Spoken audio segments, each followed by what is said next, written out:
Today's vlog is a little bit about my breakup and how I'm doing today. And also, I went shopping at the bookstore the other day, and I think you'll be interested in what I got. You know, the prices were a steal, so I did buy a few books. And if you don't know anything about me, it's the fact that I love books, I love libraries, I love hanging out in libraries. I guess it makes me kind of a nerd, I don't know, but I just have always enjoyed books and I'm an avid reader. Okay, first of all, situation with my breakup. Ugh. Wow, all I can say is wow. Seriously, he's so not self-aware and doesn't care what effect. I mean, he just, all he cares about is himself, and he really, yeah. I talked to him earlier today, and he said the most hurtful things, and sometimes I think he gets off on it, truly. You know, and yeah, it was really, really intense. So, anyway, I don't really even want to discuss it anymore. I mean, he's so over me, and he made that abundantly clear, and that he would never, ever, he's not interested in having another shot with me ever, those kinds of things. I mean, I don't know how somebody can say the kinds of things that he says to me and actually feel like he didn't do anything to hurt me. And that's what he said. That's legit what he said to me. I couldn't believe it. Could not believe it. I was like, wow, that's the most like narcissistic thing I've ever heard. And I just blown away because, you know, apparently to him, he did nothing to hurt me. So there you go. Anyway, let's see. Oh, I have a text message. Oh, okay. Anyway, the first book that I got was Make Your Own Perfume, How to Create Fragrances to Suit Mood, Character, and Lifestyle. This is by Sally Hornsey. Oops, let me get that in there. There you go. Which you can't see immediately, you might have seen it in my other vlogs, but I'm not too sure, is I write a perfume blog. I am obsessed with perfumes. I am obsessed with scent, and I have been for as long as I can remember. And so I've been looking out for a few specific books, and this is one of the titles that I wanted. I was so excited to find this. Yay! So yeah, I got this, and of course, half-price books. Everything's half off. And a lot of things are even cheaper, so it's a really good price. I was so happy to find this. I cannot wait to read this. The next one I got, this is kind of funny, don't think I'm weird, it's not. My ex-boyfriend, I'll refer to him as A. He had a book at one point that he asked me to read, and I thought he read the book, but he didn't. He just flipped through the pages. I read it in 45 minutes, and it's a book by David Daida, is what I would call it. Anyway, it's called Dear Lover, and it's an interesting guide to, you know, male-female relationships, love, bliss, things like that. And this is the one title that has to do with women that I found most interesting. And so I did want to get this. And so rather than buy it new, I just bought it used. I mean, interesting titles. And, you know, interesting titles. That's what I can say about that. The next book I got was, actually these are more study books than anything. But it's called Fashion Design Directory. And it's this huge, very thick book. Basically, it's a directory of your major design labels and what they're known for, a little bit of a brief history. I just thought this was really nice to have as like a desk book or just something to have. You know, it makes for good, interesting reading, probably makes for a good discussion, and I'm obsessed with everything fashion, beauty, and lifestyle related, of course, if you know me. And so this was an excellent price, and these books are typically $30, $40, and I got this for like, how much was it? I think $4? $4? So yeah, had to buy that. And I got another book. This is more for my children, and it's called The Artist's Way for Parents, Raising Creative Children by Julia Cameron. Now, Julia Cameron, I've worked her artist way like 25 years ago when it first came out, but I've never read this one. See, by Julia Cameron, right there. And her Artist Way series are really good, and I never read this one having to do with my children. And I think it's probably got some great ideas and some just really cool experiences on how to incorporate creativity with your children. And I have two younger ones, one that's 12 and one that is 6 years old. So, you know, I'm always looking for new and creative ways to encourage them to express themselves artistically. So I think this is a really cool book, and it wasn't expensive at all. Typically this one was $30, and I, same thing, got it for like $5. The next book that I got is 40 Over 40 by Brenda Kinsella. 40 things every woman over 40 needs to know about getting dressed. I don't know if I need to know how to dress, considering I'm 41. But I just thought this was pretty funny, and flipping through it, it just made me laugh. I mean, like, there's this one chapter called A Scarf is a Very Useful Thing. Now, if you're a woman, or even a man, and you know, you see scarves and they look so great, like the infinity scarf and all those kinds of things. If you have ever tried to wear these things, it can be an exercise in complete frustration, especially during winter time, which, you know, it's almost over now. But wearing a scarf is not exactly an art that you're born with. It's something you need to learn. And so this book is chock full of all kinds of really cool little anecdotes and stories about, you know, jewelry, how to look like yourself without looking like, you know, you're trying too hard. Dress in the body you are now, not the one you had when you were like 18 years old. So it's great, and I can't wait to read this. And this is the kind of thing, like, when I'm thinking about like my stupid ex and you know, the drama and succeeding trauma of all of that. I mean, this is the kind of stuff that I want to read that will kind of help me to disengage from all of that toxicity. The next one, I actually got another Julia Cameron book. It's called The Artist's Way at Work, Riding the Dragon, 12 Weeks to Creative Freedom. And it's this one, right? Oops, I always do that. This one, The Artist's Way at Work, Riding the Dragon. And where is she? She's, oops, way down there. Julia Cameron. And anyway, this is her workbook.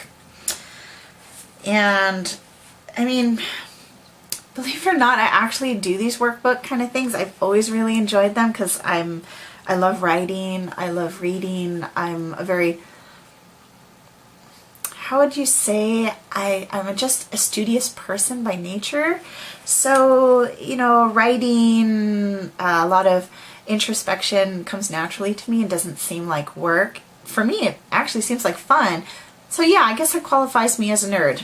But I do really enjoy this kind of thing. And her books tend to be about how to live your life or how to express your creativity naturally and with passion, which I think is great because that's what I think the world needs more of, truthfully.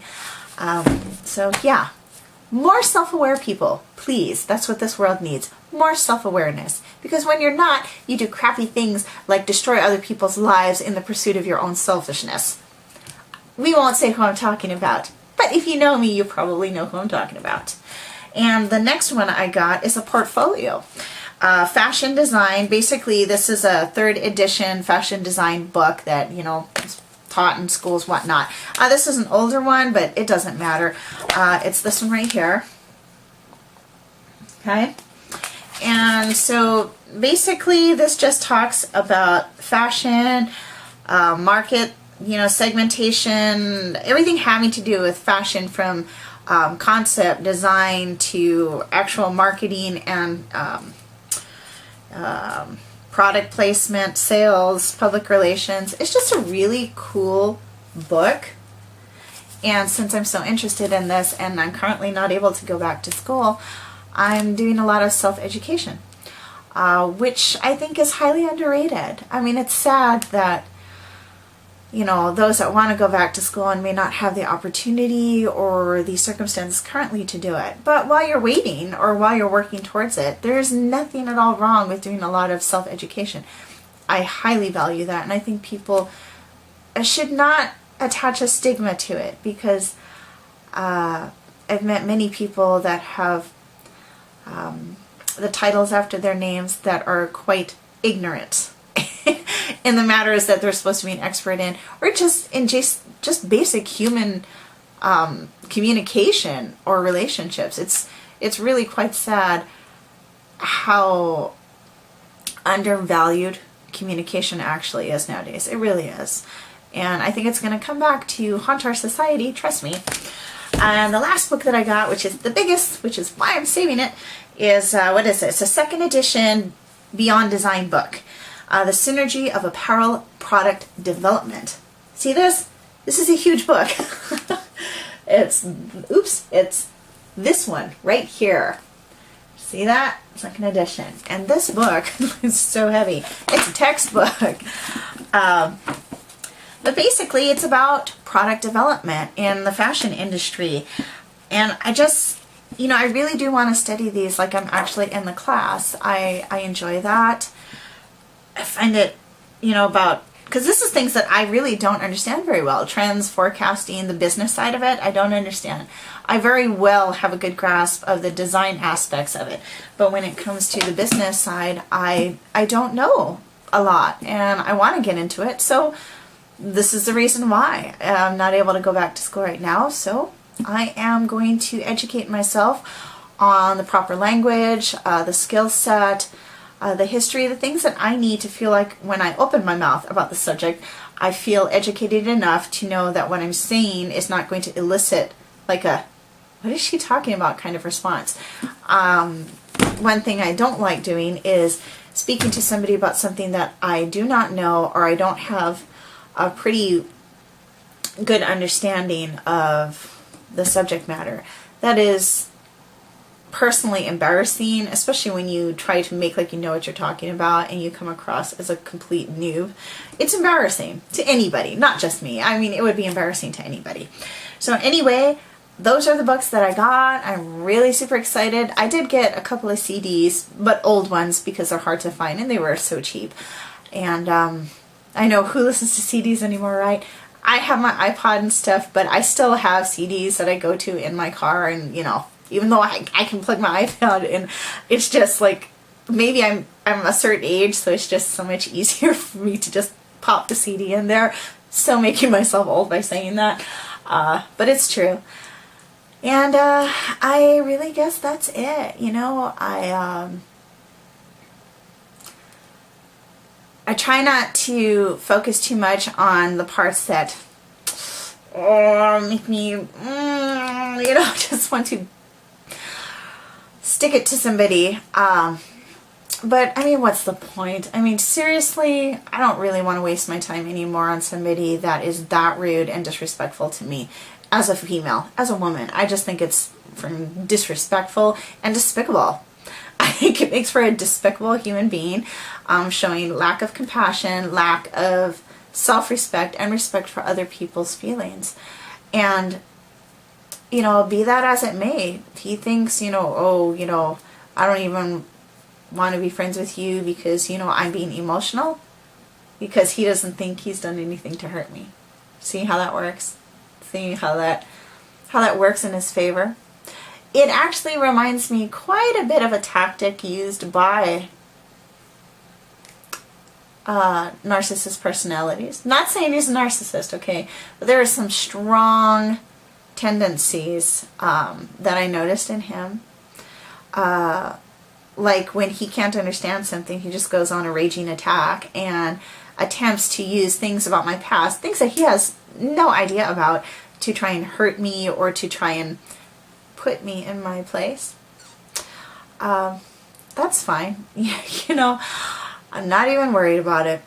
And so, we'll see.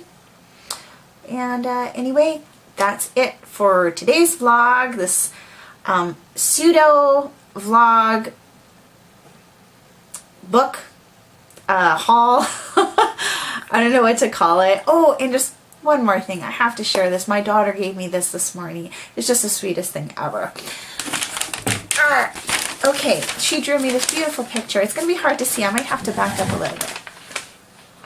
So I don't know if you can see that. See, oops. This is me and her. She's the bigger one. I'm the smaller one because she's got cute hearts in her hair. And I don't know what that is. I think that was an alien. And she actually wrote, I mean, just how much she loves her mommy. I just, I truthfully just love this stuff. This is the stuff that I live for. This is the stuff that just makes all my heartache, makes my ex age just so insignificant and like nothing. Like, are you serious? I'm gonna let this person who lied to me and treated me like, you know, an afterthought, like that means anything to me? It doesn't mean anything to me when it comes to being loved by my kids and being respected by my children, or friends that I've had for years that are still my friends because of the fact that I'm a good friend to them and I know what a good friendship is. I mean, it's hard to be friends with somebody that doesn't even know how to be a good friend. Partying does not make one a good friend. You know, just in case, I wanted to make that clear to other people that that actually have real friendships, that partying does not make for a good friendship, you know. So I'm grateful I know how to be a good friend.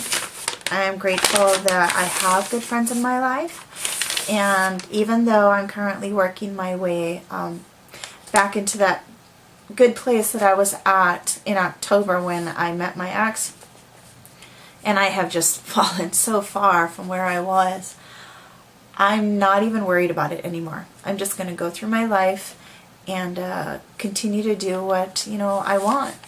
It wouldn't matter if I, you know, moved to Japan. My ex won't care. He won't care if I remarry, if I date somebody else. He just doesn't care. He does not care at all. So, I mean, I'm just, you know, I